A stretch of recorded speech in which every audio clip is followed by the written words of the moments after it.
آج کا موضوع دلوں کو جھنجھوڑ دینے والا ہے کہ ہمارا دل نماز میں کیوں نہیں لگتا۔ ہم نماز تو پڑھتے ہیں لیکن ہمارا دل غائب ہوتا ہے۔ نماز تو روح کی غذا ہے اور اللہ سے جڑنے کا ذریعہ ہے، لیکن دل کیوں نہیں لگتے؟ آج ہم آپ کو بتائیں گے، بڑی نرمی کے ساتھ سمجھائیں گے اور عملی جامعہ پیش کریں گے۔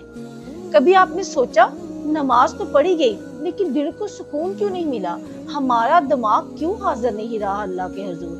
کیونکہ ہم اللہ سے جڑے نہیں ہوئے، ہمارا دماغ دنیاوی کاموں میں لگا ہوا ہے۔ ہم قلب سے نماز نہیں ادا کرتے، ہم تو زبان سے نماز ادا کرتے ہیں۔ نہ ہمیں یہ شعور ہے کہ ہم کس کے سامنے جا رہے ہیں۔ اگر ہم دنیاوی لحاظ سے دیکھیں، کسی وزیر اعظم سے ملنے جائیں، کسی سے بھی، تو ہم کتنی تیاری کریں گے۔ یہ تو اللہ ہے، اتنا بڑا دونوں جہانوں کا رب، اور ہم اس سے ملنے کے لیے جا رہے ہیں۔ کتنی پیاری تیاری کرنی چاہیے، دل و دماغ کو حاضر رکھنا چاہیے، صاف ستھرا لباس پہننا چاہیے۔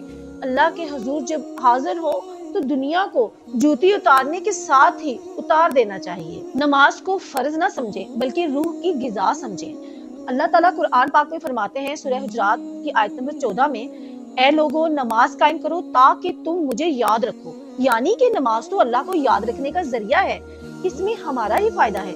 اللہ تعالیٰ فرماتے ہیں، اے میرے بندے تو میرا ذکر کرے گا تو میں تمہارا ذکر کروں گا۔ کتنا بڑا رب ہمارا ذکر کرے گا، اور نماز تو ہے ہی ذکر کرنے کی جگہ۔ ہمیں تو اس طرح ذکر کرنا ہے کہ ہمارے دل و دماغ میں صرف اللہ ہو، تاکہ اللہ بھی ہمارا ایسے ہی ذکر کرے۔ اس کی وجوہات کیا ہے کہ ہمارا دل کیوں نہیں لگتا؟ ہمارے دل پر زنگ ہے۔ ہم نماز کو توجہ کے ساتھ نہیں پڑھتے، جلدی جلدی ادا کرتے ہیں، کیونکہ جلدی جلدی ادا کرنے کی وجہ سے ہم پر نماز کی تھکن طاری ہو جاتی ہے، ہمیں نیند آنی شروع ہو جاتی ہے۔ ہم نماز کو ادا کرتے ہیں لیکن اس میں ہمارا دل حاضر نہیں ہوتا، محبت نہیں ہوتی، ہمیں یہ نہیں پتا ہوتا کہ ہم پڑھ کیا رہے ہیں، ہمیں اس کا ترجمہ نہیں آتا۔ چاہیے نا ہم کہ ہر روز ایک آیت کا ترجمہ تو کم از کم سیکھیں۔ الحمدللہ رب العالمین الرحمن الرحیم، اگر ہمیں ان لفظوں کا مطلب پتا ہوگا تو کیوں نہیں ہمارا دماغ حاضر ہوگا، ہمارا دل حاضر ہوگا، کیونکہ ہم نے تو قرآن جو ہے وہ ترجمے کے ساتھ پڑھا ہی نہیں، پھر نماز ہمیں کیسے یاد ہوگی ترجمے کے ساتھ؟ نماز میں دل لگانے کا ایک خوبصورت ہنٹ یہ ہے کہ آپ اذان کو غور سے سنیں۔ ہم اذان غور سے نہیں سنتے۔ جب ہمارا دل اذان ہی کی طرف متوجہ نہیں ہے تو ہم نماز کی طرف کیسے متوجہ ہوں گے؟ ہمیں چاہیے ہم اقامت اور اذان کے درمیان جو وقت ہے اس میں اللہ تعالیٰ سے دعا مانگے کہ یا اللہ ہمارا دل کرے کہ ہم نماز پڑھیں، ہمارا دل نماز میں لگے، ہم پوری توجہ کے ساتھ آپ کے حضور حاضر ہوں۔ جب ہم اقامت اور اذان کے درمیان یہ دعا مانگیں گے تو اللہ بھی ہماری مدد فرمائے گا۔ اور پھر اذان کے بعد وضو کی طرف جائیں۔ وضو جب آپ کریں گے تو آپ اپنے اعضاء کو دھوتے ہوئے یہ سوچئے گا کہ یا اللہ پاک ہمیں ہمیشہ سیدھے راستے پر چلنے کی توفیق عطا فرما۔ ہم اگر کلی کریں تو دعا مانگیں کہ یا اللہ ہمیں اس منہ سے اچھے الفاظ ادا کرنے کی توفیق عطا فرمانا۔ وضو کرتے ہوئے جب آپ کا مکمل دھیان وضو میں ہوگا اور ساتھ ساتھ آپ دعائیں مانگیں گے تو اللہ اور بندے کے درمیان کا رشتہ ہی تو دعا ہے، دعا ہی سے تو ہم جڑے ہوئے ہیں۔ جب ہم دعا مانگیں گے خلوص دل کے ساتھ وضو کرتے ہوئے تو اللہ تعالیٰ ہماری جو نیت ہے وہ بھی صاف رکھے گا اور ہمارا دل بھی نماز میں لگائے گا۔ جب ہم اپنے پاؤں دھوئیں تو یہ دعا مانگیں، یا اللہ ان پاؤں کو ہمیشہ سیدھے راستے پر چلانا، برے راستے پر نہ چلانا۔ بازو دھوئیں، ہاتھ دھوئیں تو دعا مانگے، یا اللہ ہمارا نامہ اعمال ہمیشہ سیدھے ہاتھ میں دینا، بائیں ہاتھ میں نہ دینا۔ جب ہم مسح کریں سر کا تو یہ دعا مانگے کہ یا اللہ ہمارے سر کو اس دنیا میں بھی عزت دینا اور آخرت میں بھی عزت دینا۔ کتنا خوبصورت ہو جائے گا آپ کا وضو۔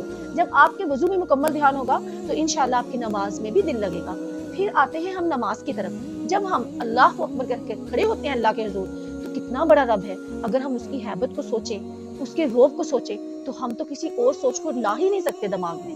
یہ سوچیں کہ یہ تو آخری نماز ہے، پتہ نہیں عصر کی نماز ہمارے نصیب میں ہوگی کہ نہیں، پتہ نہیں مغرب پڑھ سکیں گے کہ نہیں۔ جب ہم یہ سوچیں گے تو ہمارا دل بھی حاضر ہوگا، دماغ بھی حاضر ہوگا، اور اتنا سکون آئے گا، اتنا مزہ آئے گا نماز میں جب ہم اس طریقے سے نماز پڑھیں گے۔ کوشش ہی تو ہے، ہم نے کوشش ہی تو کرنی ہے۔ اگر ہم کوشش نہیں کریں گے تو اللہ بھی ہماری مدد نہیں کرے گا۔ جس کی نماز بہترین ہو گئی اس کی دنیا اور آخرت سنوار دی گئی۔ اپنی نمازوں میں خشوع و خشوع پیدا کریں، اللہ تعالیٰ ہماری مدد فرمائیں گے اور ہماری دنیا اور آخرت سنوار دیں گے، ہماری دل کی دنیا بھی بدل دیں گے، اور ہمارا دل سوائے نماز کے اور کہیں نہیں لگے گا۔ آپ کو پتہ ہے نماز میں دل لگانے کے کیا فائدے ہیں؟ الا بذکر اللہ تطمئن القلوب، بے شک دلوں کا سکون اللہ کی یاد میں ہے۔ نماز تو فحاشی اور بے حیائی سے روکتی ہے۔